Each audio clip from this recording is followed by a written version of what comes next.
Congratulations Sharath. Congratulations Maya. Thank you ma'am. Sharath,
ಪುಟ್ಟ, finally ಇದರಲ್ಲಿ ನಾನೇ ವಿನ್ ಆಗ್ಬಿಟ್ಟೆ. ನೀ ಸೋತ್ಬಿಟ್ಟೆ.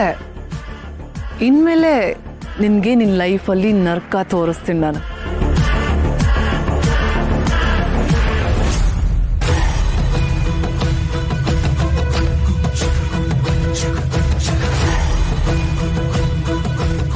ಮಾಯಾ, ಅದೇನೋ ಸರ್ಪ್ರೈಸ್ ರೆಡಿ ಇದೆ ಅಂತ ಪ್ಲಾನರ್ ಹೇಳ್ತಿದ್ನಲ್ಲ, ಏನದು?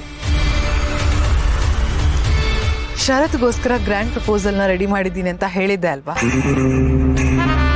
ಶರತ್ ಅಂಬಿಕನ್ಗೆ ಎಷ್ಟು ಗ್ರ್ಯಾಂಡ್ ಆಗಿ ಪ್ರಪೋಸ್ ಮಾಡಿದನೋ ಅದ್ರ 10 ಪಟ್ಟು ಗ್ರ್ಯಾಂಡ್ ಆಗಿ ಮಾಯಾ ಅವನ್ಗೆ ಪ್ರಪೋಸ್ ಮಾಡ್ತಾಳೆ. I can't wait to propose him, you no.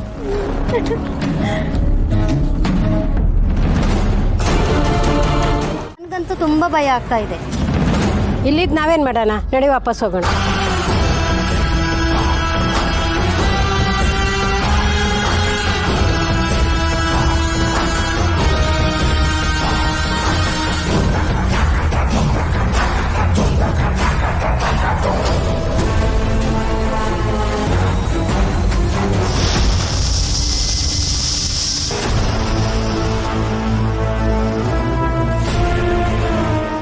ಶರತ್, ಏನಿದು ಸರ್ಪ್ರೈಸ್? ಮಾಯಾ ಯಾವಾಗ ಇದನ್ನೆಲ್ಲ ಅರೇಂಜ್ ಮಾಡಿದ್ರು ಅಂತ ಯೋಚಿಸ್ತಿದ್ದೀರಾ? ಇದನ್ನೆಲ್ಲ ನಾನು ತುಂಬಾ ಮೊದಲೇ ಹೇಳಬೇಕು ಅಂತ ಅನ್ಕೊಂಡಿದ್ದೆ, ಆದ್ರೆ ಕಾಲ ಕೂಡ್ ಬಂದಿರಲಿಲ್ಲ ಅಷ್ಟೇ. ಫೈನಲಿ ನನ್ನ ಮನಸ್ಸಿನ ಮಾತನ್ನ ನಿಮ್ ಜೊತೆ ಶೇರ್ ಮಾಡ್ಕೊಳ್ಳೋ ಟೈಮ್ ಬಂದೇ ಬಿಡ್ತು ನೋಡಿ. ಹೇಗೆ, ಯಾವಾಗ, ಯಾಕೆ ಅಂತ ಗೊತ್ತಿಲ್ಲ ಶರತ್, ನನಗೆ ನೀವು ತುಂಬಾ ಇಷ್ಟ ಆಗ್ಬಿಟ್ರಿ. You came into my life like a fresh breath of air. ಈಗ ನನಗೆ ಗೊತ್ತಿರೋದೆಲ್ಲ ನೀವು ಮಾತ್ರ Sharath. I am totally in love with you Sharath. Seriously, ನಿಮ್ಮನ್ನ ಮೊದಲನೇ ಸಲ ನೋಡಿದಾಗ ನನಗೇನಾಯ್ತು ಅಂತ ಐ ಕಾಂಟ್ ಇವನ್ ಎಕ್ಸ್ಪ್ಲೇನ್. ಬಾಯಾರಿದ ಭೂಮಿಗೆ ಮೊದಲನೇ ಮಳೆ ಬಿದ್ದಾಗ ಹೇಗೆ ಅನ್ಸುತ್ತೋ ಹಾಗೆ, ಎಷ್ಟೋ ದಿನದಿಂದ ಸಮುದ್ರದಲ್ಲಿ ಹಡಗು ದಡ ಮುಟ್ದಾಗ ಹೇಗೆ ಅನ್ಸುತ್ತೋ ಹಾಗೆ, ಅಮಾವಾಸ್ಯ ದಿನ ಹುಣ್ಣಿಮೆ ಚಂದ್ರನ್ ನೋಡಿದ್ರೆ ಹೇಗೆ ಅನ್ಸುತ್ತೋ ಹಾಗೆ.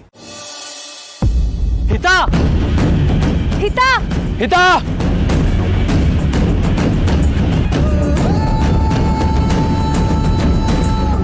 ಹಿತಾ ಹಿತಾ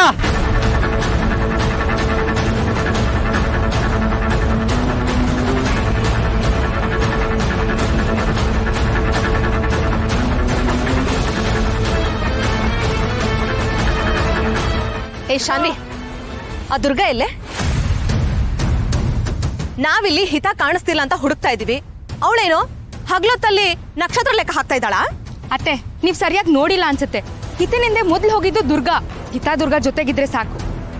ಮಾಯ ಅಣ್ಣನ್ ತಡಿಲಿಲ್ಲ ಅಂದಿದ್ರೆ ಇಷ್ಟೊತ್ತಿಗೆಲ್ಲ ಹಿತ ನಮ್ ಕಣ್ಮುಂದೆ ಇರ್ತಾ ಇದ್ಲು.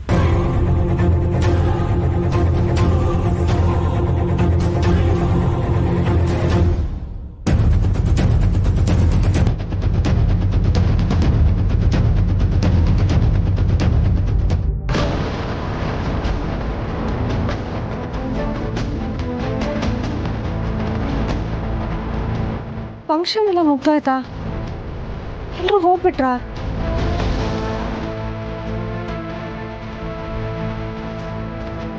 ಎಂಗೇಜ್ಮೆಂಟ್ ಚೆನ್ನಾಗಿ ನಡೆಯುತ್ತೆ ಅನ್ಕೊಂಡಿದ್ರೆ ಕೊನೆ ನೇನೆಲ್ಲ ಆಗೋಯ್ತು.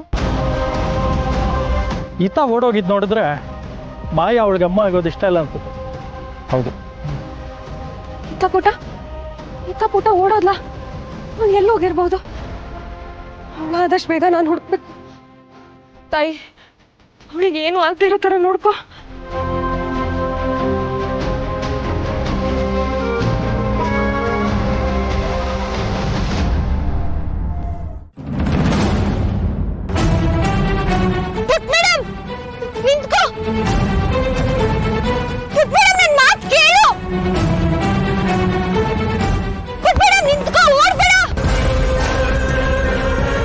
ಹಿತಾ ನಿಂತ್ಕೋ. ಹಿತಾ, ಒಂದ್ ನಿಮಿಷ ನನ್ನ ಮಾತು ಕೇಳು.